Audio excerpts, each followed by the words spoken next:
이제 마지막 발제로서 우리 김정민 박사를 모시겠습니다. 잘 아시죠?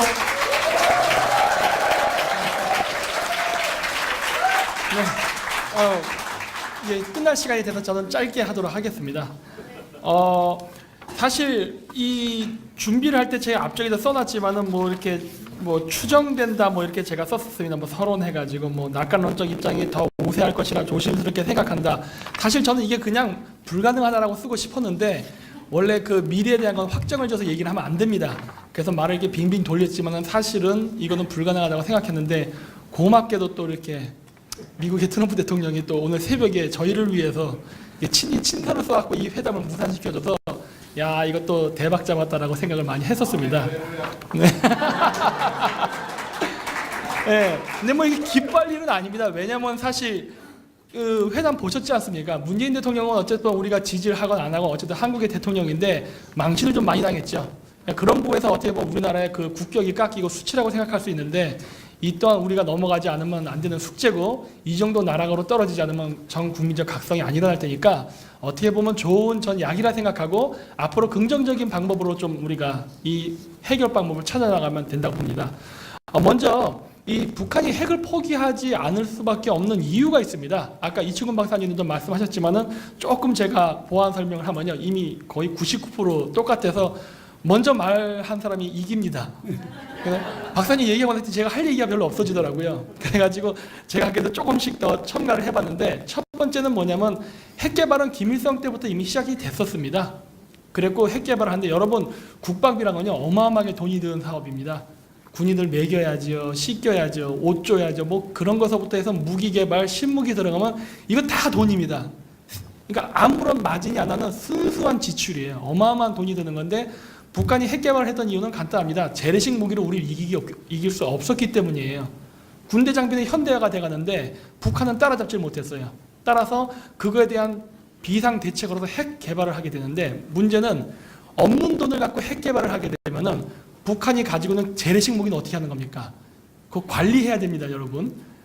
이제 곧 여름이 오는데 어마어마하게 찔 겁니다. 습기도 많고.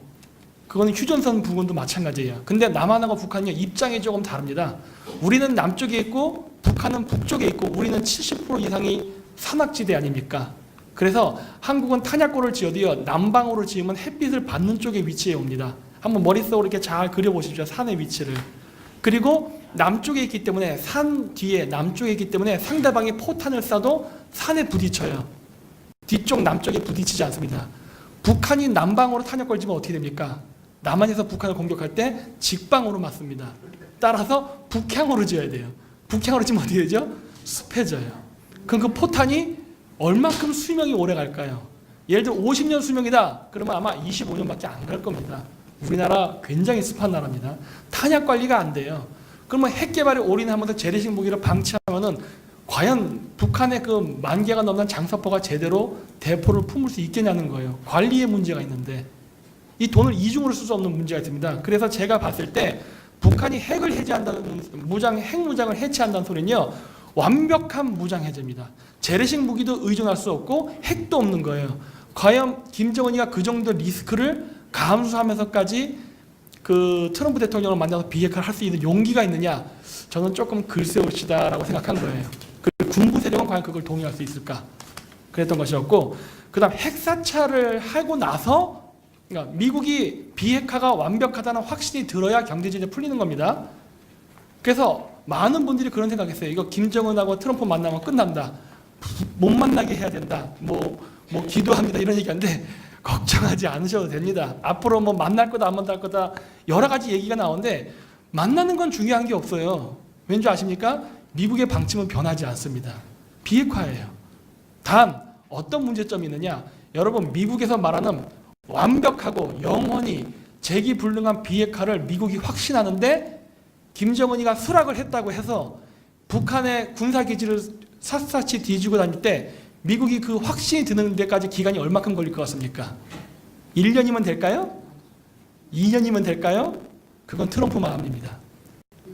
3년이 걸릴 수도 있고 5년이 걸릴 수도 있고 10년이 걸릴 수도 있는 거예요. 자, 그러면 그 핵사찰을 받는 기간 동안 북한의 경제제재는 풀리나요? 안 풀리나요? 그럼 김정은이 그거 할 수 있습니까? 받아들이기 어려운 조건이고, 설령 김정은이 받아들였다가 아차 이거 아니다 싶어서 취소하는데 걸리는 시간은 2, 3년 흐르겠죠.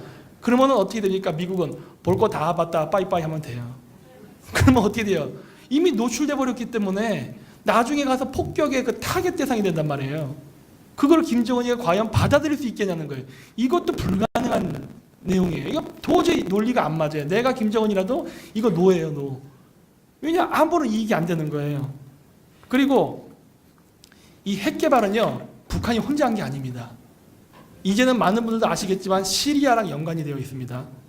제가 이거 가지고 있는 그 팜플렛 18페이지에 보면 신문 기사를 제가 쫙 시간 순으로 해서 몇 가지 그 기사 머릿글들을 올렸는데, 2월 27일 뉴욕타임즈 기사에 보면 북한이 시리아에 화학무기 재료를 수출했다는 증거를 발견했다라고 미국이 얘기해요. 시리아랑 북한이 같이 공주했다는 거예요. 또 뭐가 있습니까? 그 밑에 시리아를 한번 공격한 적이 있었죠? 이스라엘군이.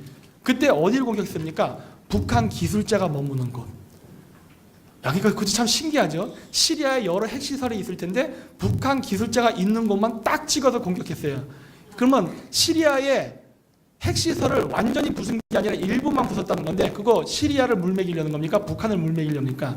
북한이에요. 내가 이 정도의 정보력까지 갖고 있다 해요. 시리아에 핵시설이 많은데 네가 어디 숨어 있는 데까지 나는 찾아서 정확히 그 시설을 공격한다 해요. 시리아를 공격하는 거기도 하지만 북한보라고 하는 겁니다. 그 얘기는 뭐예요? 김정은 네가 땅굴 어디에 숨어 있어도 나는 끝까지 찾아서 죽일 자신 있다 해요. 그리고 시리아랑 북한은 한편이답니다. 즉 이 얘기는 뭐냐면, 미국이 항상 얘기하는 완벽한 해체, 그러니까 그 다시 재건이 불가능한 해체는요, 그거 그대로 공장 뜯어가지고 시리아에다 옮기지 못하게 하는 거예요. 예, 그냥 폭파시켜버려라요. 완전 날려버려라. 왜?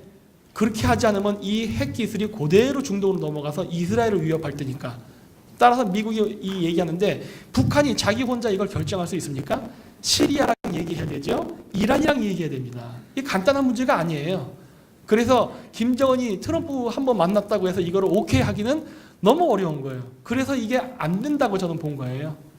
뭐 그 외에도 맥스 썬더 훈련한다고 지금 F-22 8대가 들어와 있는데, 김정은이가 비행기를 타고 공해상에 나갔을 때 이충 박사님이 말씀 안 하셨지만은 F-22는 레이더에 잘 안 잡히는데 갑자기 그 싱가포르로 가던 김정은 비행기가 추락하면은 그건 기체 결합일까요? 아니면 다른 원인일까요? 알 수가 없습니다. 김정은이가 그런 위험 부담을 안고 갈 바보가 아니거든요. 기름만 600km 딱 떨어지는 거 아니에요. 여러 가지 불안 요소가 있다고요. 고로 이 회담은 하나만화예요. 여기에 의미를 둔다는 건 우리가 포인트를 벗어났다고 보는 겁니다. 그리고 그 이후에도 여러 가지 많은 재미있는 사건들이 있었는데요. 미국의 압박이 장난이 아닙니다. 여기 18페이지에 보면 제가 여기 러시아 쪽, 그러니까 우리나라는요, 미국 쪽 뉴스는 봐도 러시아권 뉴스는 안 봅니다. 러시아권 뉴스들이 굉장히 흥미로운 게 많아요. 먼저 어떤 게 있었냐면요, 그 이란이 그 가상화폐를 가지고 원유 거래 안 하겠다고 했습니다. 그게 4월 23일자 카자흐스탄 캐피탈리아 신문에 실렸어요. 되게 중요한 얘기입니다. 왠지 아십니까? 여태까지 북한, 러시아, 중국, 시리아가 가상화폐를 가지고 원유 거래하고 돈 세탁해서 자금 이동을 하면서 핵 개발을 했었는데 시리아가 안 하겠다고 하는 거예요. 이거 되면 완전히 무너지는 거예요. 그 얘기는 뭐예요? 북한의 엄청난 자금 압박이 들어갈 것이다 해요. 예측할 수 있는 거예요. 그 다음 바닷길은 지금 완벽히 막혔죠. 이번에도 바닷길에서 밀거래하다 들켰죠. 바다를 통한 거래는 지금 불가능해졌습니다. 근데 또 어떤 일이 있었냐면 또 4월 23일쯤 되는 건데, 여기 제가 기록이 어딘가 됐을 텐데 못 찾겠는데, 뭐냐면 카자흐스탄의 아트라우라는 도시에 미군 군사기지를 지을 거랍니다. 이것도 4월 23일자 기사예요. 그렇기 때문에 앞으로 한두 달 지나면은 지을 것이고 이미 미국은 준비를 하고 있어요. 근데 여러분들이 카자흐스탄에서 이거 미군 기지 짓는 게 북한이랑 뭔 상관이야 할 거예요. 이 길이 어느 길이냐면요, 중국이 하는 1대1로 길의 한 그 부분인데, 그 바닷길이 막혔을 때 육지로 해갖고 북한이 물자를 받아들일 수 있는 경로입니다. 원래 제가 말한 이 지역이 바로 마약의 수출입 경로예요. 즉 밀수 루트입니다. 여기를 미국이 군사기지를 짓고 막아버린 거예요. 이렇게 되면요, 북한은 육상로와 해상로가 완벽히 봉쇄됩니다. 그리고 나서 북한이 정상회담 하자고 하는 거예요. 그러니까 김정은 입장에서는 뭐예요? 이거는 만나서 협상을 들어줄 수 없는 아주 불리한 조건이고, 가다가 죽을 수 있는 조건이고, 그리고 지금 완전히 목숨줄을 잡고 있는 거예요. 경제권을 장악해버린 거예요. 그러니까 이건 트럼프가 완벽하게 지금 카드 패를 다 장악하고 있어요. 그리고서 만나자요. 만나면 뭡니까? 목숨만은 살려줄게요. 목숨만은 살려줄게. 그러니까 리비아식 안 한다고 하지 않습니까? 리비아식은 뭡니까? 카다피가 죽었잖아요. 트럼프식은 뭐예요?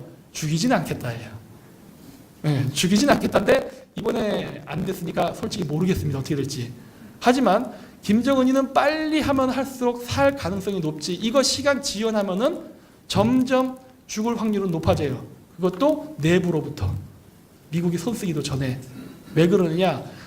육상로와 해상로가 막혔기 때문에 이제 북한의 군간부, 그다음 평양 시민들은 먹고 살기 막막해집니다. 자본주의의 맛을 받지 않습니까? 북한도 보면 평양 사람들 뭐 아이폰도 쓰고 뭐 다 한다면서요. 자본주의 맛을 본 상태에서 과거로 못 돌아갑니다.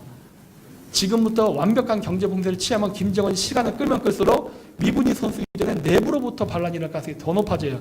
따라서 살기 위해서는 뭐 해야 됩니까?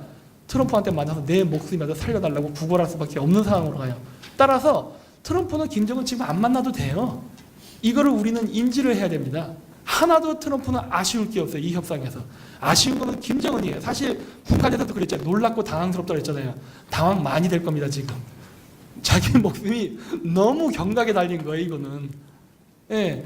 근데 이런 뉴스들이 보도가 안 되니까 국내에는 왜 김정은이가 이렇게 위기 상황이 되는지를 전혀 감을 못 잡고 오늘도 아침에 트위터 보니까 뭐 트럼프가 이번 이 회담 결렬돼서 노벨상 날라갔다 뭐 이런 얘기만 하더라고요. 좌파들은. 그러니까 내가 얘네들이 미쳤나 이러는 거예요. 진짜. 너무 세상을 모른다예요. 이렇게 세상을 모르고 안쪽 국내 정보만을 분석해갖고 김정은이가 이번에 협상에서 트럼프를 안 만난 게 유리하다고 해석하는 걸 보면서 야, 우리나라의 운명이 진짜 경각에 달렸구나라는 생각을 제가 하게 됐습니다. 왜? 이렇게 국내 언론과 그 다음에 국내 정치인들이 이 한정된 정보를 가지고 오판을 함으로써 대미 외교 정책을 이렇게 망친다면요, 우리는 과거 조선 말기의 식민지가 된 것처럼 어떤 일이 벌어질지 모릅니다. 여러분, 우리 잊지 마십시오. 이번에 들어온 대사 어머니는 일본계입니다. 그렇죠? 이게 마치 구한말하고 정말 닮아 있어요. 메가더 장군을 본 듯한 느낌이 드는 거예요. 제가 그걸 볼 때마다. 그래서 결코 좋은 게 아니고 우리가 이런 식으로 오판하면 안 되고 반드시 지금 우리는 경계를 해야 되고요. 그리고 미국이 또 어떤 압박을 했냐면요. 비트코인 가격이 지금 하락되는데 이것도 사람들이 주목을 안 하고 있는데 비트코인 하락은 중국의 경제에 엄청난 타격을 줍니다. 예. 그리고 이 비트코인의 하락이 대북 송금에도 문제가 생기고 이란, 시리아, 북한, 중국 간에 이루어지는 모든 자금 거래에 엄청난 타격을 줍니다. 그래서 중국이 사실은 돈이 없습니다. 그래서 이번에 중국이 돈이 없기 때문에 트럼프가 이번에 두 번째 시진핑 만나고 나서 문제가 생겼다고 제기했죠. 트럼프 대통령은 이번에 미북 정상회담의 결렬의 근본적 원인을 중국으로 돌릴 겁니다. 이거 다 중국 때문이야. 따라서 이거를 명분으로 해서 중국의 경제 조직을 할 겁니다. 관세 인상할 것이고요. 유가 인상시키고 관세 폭탄 매기고 금리 인상시키고 등등을 할 거예요. 김정은 때문에 라고 하면서 중국이 과연 북한을 얼마큼 도와줄 수 있을까요? 이 어려운 상황 속에서. 그리고 시리아 상황은 더 악화될 것이고 파키스탄도 앞으로 문제 생길 겁니다. 왜? 1대1로의 막대한 타격을 받아야 중국이 해외로 쏟아붓는 자금의 양이 늘어나고 중국이 경제 붕괴로 이어질 거기 때문에 그래요. 그런데 우리나라가 지금도 중국하고 붙어가지고 경제 교류를 하겠다는 사람이 있으면은 그거는 진짜 우리의 미래를 엄청 망치는 일입니다. 지금 중국의 발을 우리 정부는 담그면 안 됩니다. 그리고 국제 정세는 그리고 외교는 선과 악이 없습니다. 이거 국익 갖고 싸우는 거예요. 근데 지금 우리 정부는 명분 갖고 싸우려고 하죠. 지금은 조선시대 아닙니다. 지금은 중국을 중심으로 한 성리학적 외교가 아니라 미국을 중심으로 한 실리적 외교의 시대예요. 따라서 지금 뭐 적폐청산이니 뭐 어쩌자고 자꾸 명분 외교를 하려고 하는데 그거는 100년 전에 하셔야 됩니다. 지금은 실리 외교예요. 국익을 생각해야 되는데 지금 굉장히 줄을 많이 잘못 서가지고 우리가 트럼프로부터 신뢰를 잃었습니다. 그 인터뷰하는 거 다 보셨죠? 문재인 대통령. 그래서 이거에 대해서 조금이라도 미국의 화이트하우스라든가 백악관의 사람들이 그래도 한국을 파트너로 삼아야겠다라고 생각을 할 거면 조금이라도 마음을 돌리고 싶으시면요. 이번 지방선거부터 이겨야 됩니다. 그래야 대화할 상대가 아직 한국 정부에 있다라고 생각하는 거예요. 네. 그래서 우리나라 국민들이 이거에 대해서 좀 노력을 잘 해주셨으면 합니다. 네, 감사합니다. 여러분